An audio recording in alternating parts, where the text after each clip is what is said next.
All right, guys, welcome back for our second part of the Emily Dickinson grouping of poems here. Now, the first one we're going to read actually goes with the last two we did yesterday, or with the last three we did yesterday, four. I don't know. They've got these broken up into weird groupings. I just wanted to split them in half. So let's look at the Soul Selects Her Own Society and read it, which again I think this one's pretty cool. Then we're going to look at the other three, which I've just gotten finished reading and kind of looking up. And I'm going to be honest with you, I'm not a fan, but I kind of like that your book grouped these three together because they deal with something that's definitely part of Emily Dickinson's, who she was. And that speaks even to the one we're about to look at. So let's look at this because these four poems all are going to deal with the concept of the individual and their relationship to society around them, okay? Even though some of them don't look like it, they do. And again, these are perfect examples of how, our writings, if they're done correctly, they're very organic. They come out of who we are. They're not things we manufacture. I don't need to. If you're a good writer, you write about. I mean, one of the maxims in writing is write what you know. And so Emily Dickinson's doing that. Emily Dickinson spent a lot of time by herself. She's writing about loneliness. She understands loneliness. She gets the concept of giving your heart to one person and maybe even having it denied. That return of affection. So these really are going to deal with that. So let's look at the soul selects her own society first. She says the soul selects her own society, then shuts the doors to her divine majority, present no more. Now, again, I'm a big believer in I like rhythm to be regular, and this does not have that. It just feels like she's missing some syllables. But it's kind of interesting. She talks about the soul selects her own society. In other words, for whatever reason, our souls or who we are, we pick people we want to associate with, especially that one special person. And this is a very romanticized poem, all right, about the idea that there's this one person that we choose, and then once we do, we shut down everything else. We don't pay attention to anything else.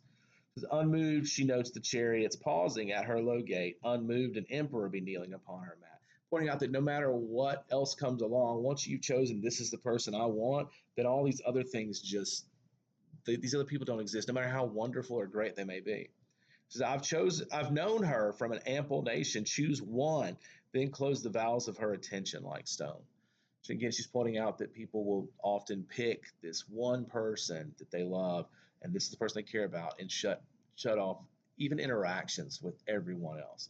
Now, that seems unhealthy to me, okay? But and I don't mean like pick the person you're going to marry and from now on that's the only person who I'm going to have romantic attraction to. That's great if you do that, but the idea of shutting off, even like interacting with others, I think would be where it becomes unhealthy.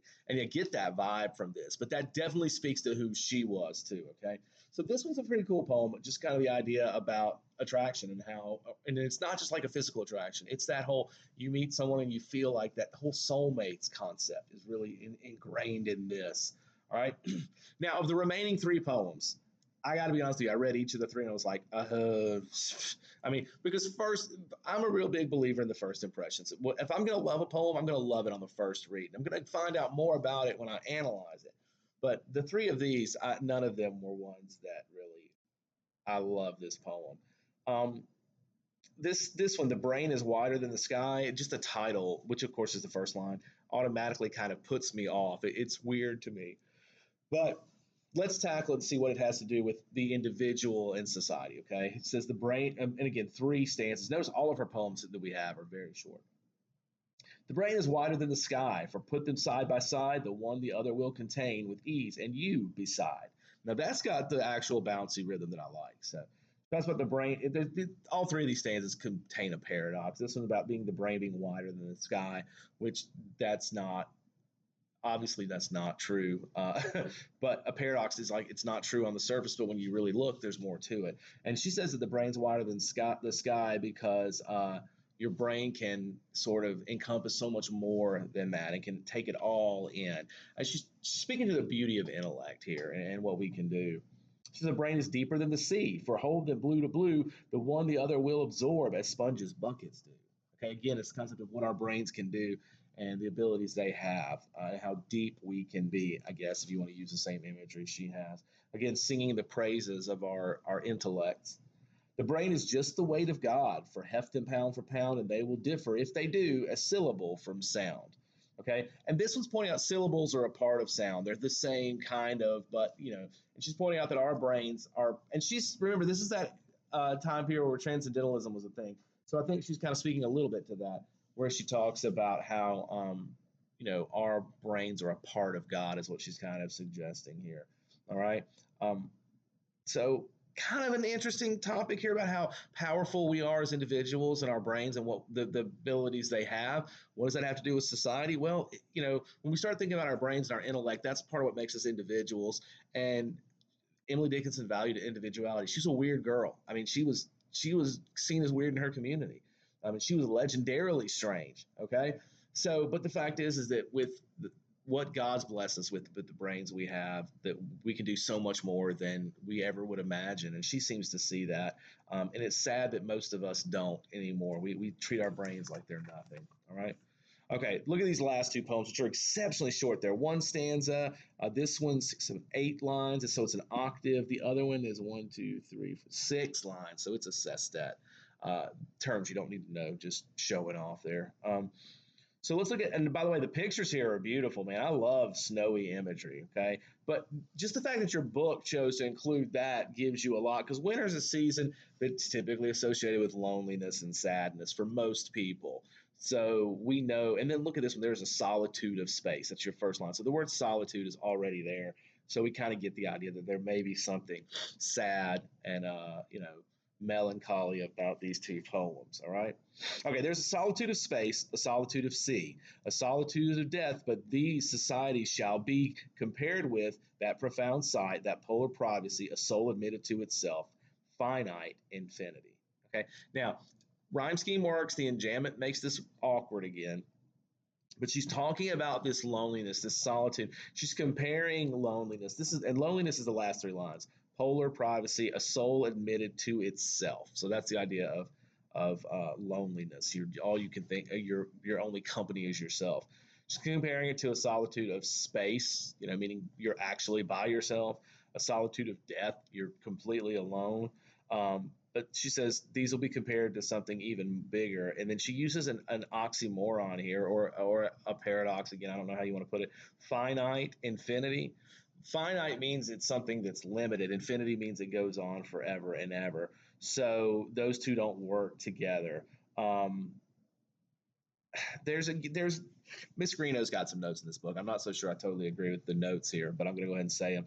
She says that the soul can be defined, but it's endless, and that's kind of I do agree with that. That's that finite infinity.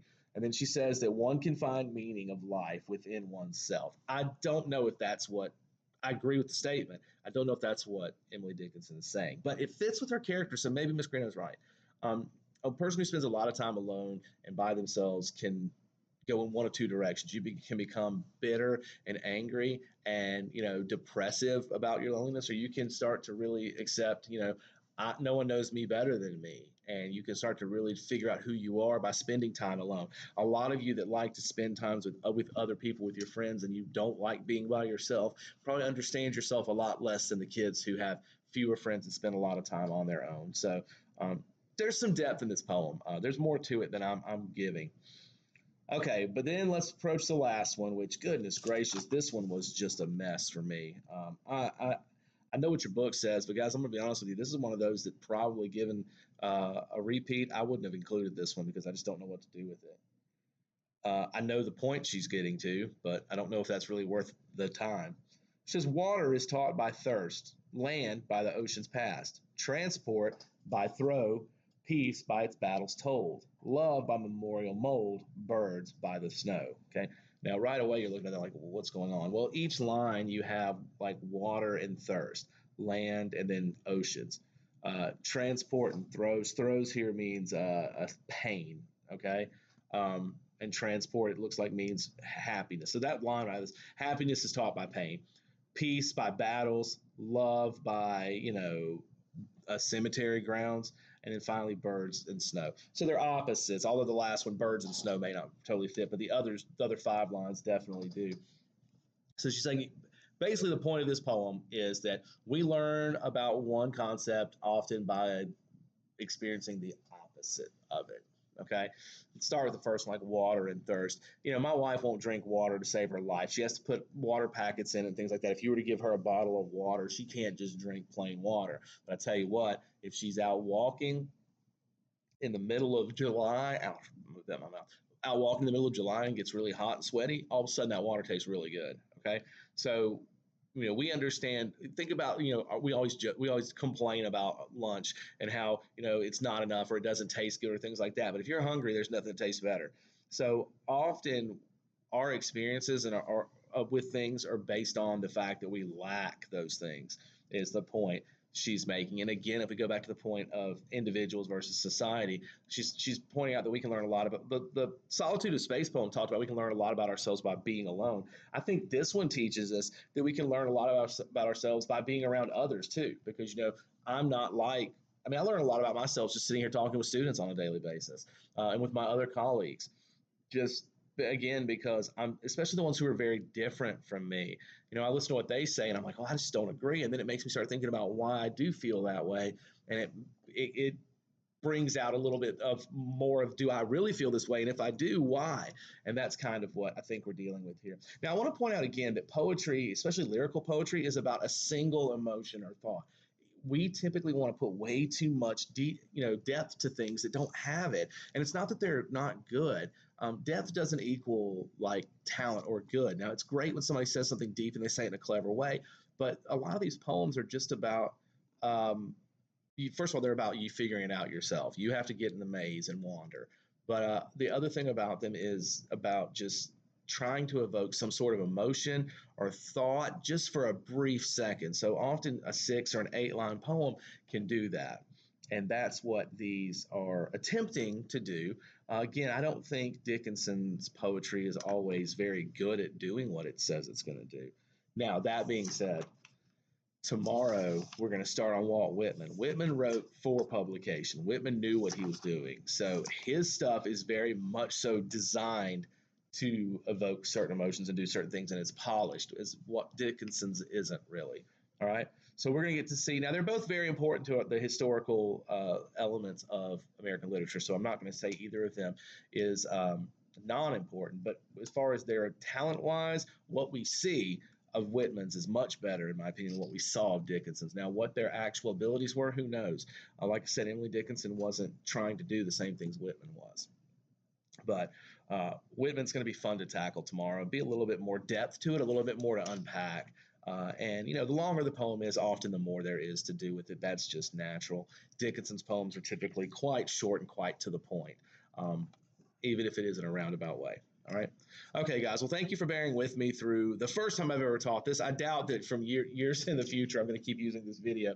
Probably going to do a little bit more work to pick up some knowledge about these poems and try to have a little bit better interpretation.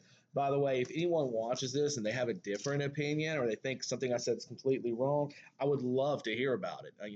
Email me, write it in a comment. I'm not trying to be a YouTuber, so relax. I'm not just subscribe, ring the bell type thing. But, put a note down there and let me know. My channel is set to where comments aren't immediately posted. I have to approve them. I had people trying to, uh, all of a sudden like spamming things into my old account, and I don't want to subject my students to that. So if you're not one of my students and you unfortunately stumble across this and you actually sat through it and you have your own opinions, I'd love to hear those because, I'm not convinced I'm right about, well, anything. So. But to my students out there, hey, stay safe, be warm. This, for some of you, will be given on a Thursday. Some of you, this will be the last lesson you get for the week as we get closer and closer to Christmas. And man, I'm telling you what, that's exciting. So I hope you guys are having a great day. I'm going to go up to the office now and take temperatures for the next 30 minutes of kids. So I hope you guys have a little bit more fun than I do as we start out today. So all right, have a great day.